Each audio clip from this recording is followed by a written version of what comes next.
हैं वो असल में उन सब का बाप निकलने वाला है। तो कहानी की शुरुआत में हमें एक पुलिस वैन दिखाई जाती है जो कुछ कैदियों को लेकर सीधा चाइना की एक जेल में पहुंचती है। इस जेल में कोई आम कैदी नहीं रहते, बल्कि ऐसे ऐसे कैदी रहते हैं जो सबसे खतरनाक क्रिमिनल्स होते हैं। जो कोई भी कैदी उनके सामने कमजोर दिखता है वो उसे जान से मार डालते हैं। और आज भी कुछ कैदी इस जेल में लाए जाते हैं, जिनमें एक 21 साल का कम उम्र कैदी रिकी भी शामिल था। उसे इस जेल में इसलिए लाया गया क्योंकि उसने एक आदमी को बेरहमी से मार डाला था। रिकी को इस जेल में पूरे 10 साल की सजा सुनाई गई थी, लेकिन उसकी उम्र कम होने की वजह से उसे इस जेल में पूरे 5 साल बिताने थे। जैसे ही रिकी मेटल डिटेक्टर से गुजरता है, वहाँ रेड अलर्ट आना शुरू हो जाता है, जिसे देखकर गार्ड्स उसे रोककर उसकी चेकिंग करने लगते हैं। यहाँ चेक करने के बाद भी उन्हें रिकी के पास से कुछ भी नहीं मिलता, लेकिन मेटल डिटेक्टर अभी भी बार बार दिखा रहा था कि उसके पास कोई तो लोहे की चीज मौजूद है। इसलिए वो गार्ड्स उसे एक एक्सरे मशीन के पास ले जाते हैं। जैसे ही मशीन चालू होती है तो वहाँ उसके सीने पर एक नहीं बल्कि पूरी की पूरी 5 गोलियां फंसी हुई थीं और इन्हीं गोलियों को मशीन डिटेक्ट कर रही थी। ये देखकर वहाँ मौजूद गार्ड्स एकदम से चौंक जाते हैं कि भला ऐसे कैसे हो सकता है कि एक आम इंसान के सीने के अंदर 5 गोलियां फंसी हों,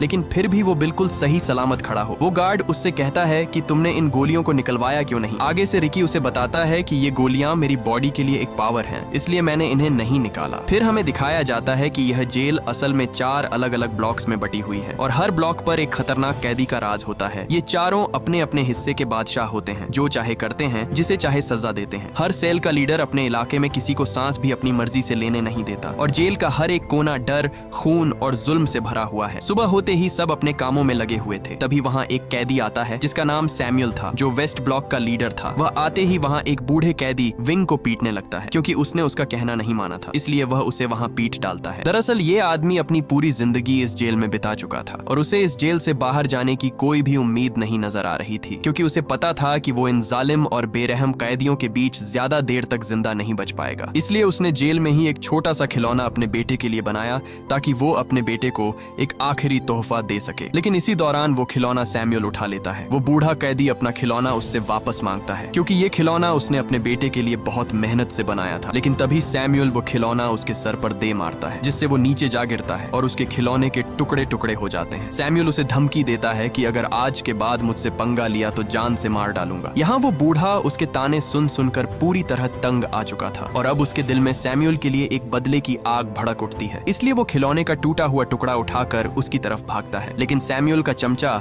उसके आगे अपनी टांग अड़ा देता है और मौके पर ही सैमुअल वो खिलौना उठाकर जोर से उसके मुंह पर दे मारता है, जिससे वो वहीं तड़पने लगता है। उसकी दर्दनाक चीखें सुनकर गार्ड वहां आ जाता है, लेकिन इससे पहले कि वो गार्ड उसे उन दरिंदों से बचाता, वो उल्टा उन्हें उसे और पीटने के लिए कहकर चला जाता है। सैमुअल अपने चमचों के साथ दिलेरी से आगे जा ही रहा था, तभी रिकी आकर उसके पैर पर लात दे मारता है, जिससे उसका मुंह सीधा नीचे पड़ी नुकीली कीलों के आर पार हो जाता है और वो कीलों की लकड़ उसकी आंख फोड़कर रख देती है। इसी दौरान उसका चमचा आकर रिकी पर हमला करने ही वाला था, लेकिन जब रिकी ने उसकी तरफ घूर कर देखा तो उसके अंदर ऐसा खौफ बैठा कि वो तीनों वहां से उल्टे पैर भाग निकले। यहाँ सैमुअल तो किसी तरह बच गया, लेकिन वो अपनी एक आंख से अंधा हो चुका था, इसलिए अब उसके अंदर बदले की आग भड़क रही थी। वो अब हर हाल में रिकी का काम तमाम करने के लिए अपनी जान लगा देगा, लेकिन बदला लेकर ही रहेगा। इसी दौरान उसका वही चमचा आता है और कहता है कि हमें रिकी को मारने के लिए मैड ड्रैगन की जरूरत होगी, वो उसे हर हाल में मार डालेगा। मैड ड्रैगन इस जेल में सबसे खतरनाक कैदी है, जो किसी को भी जिंदा नहीं छोड़ता। अगर कोई उससे पंगा लेता तो वो उसे अपने एक ही हाथ से खत्म कर देता। मैड ड्रैगन को वार्डन ने अभी के लिए एक काल कोठरी में बंद किया हुआ है, क्योंकि उसने पिछले दिन ही एक कैदी को बेरहमी से मार डाला था। उसी दिन सैमुअल एक गार्ड से डील करता है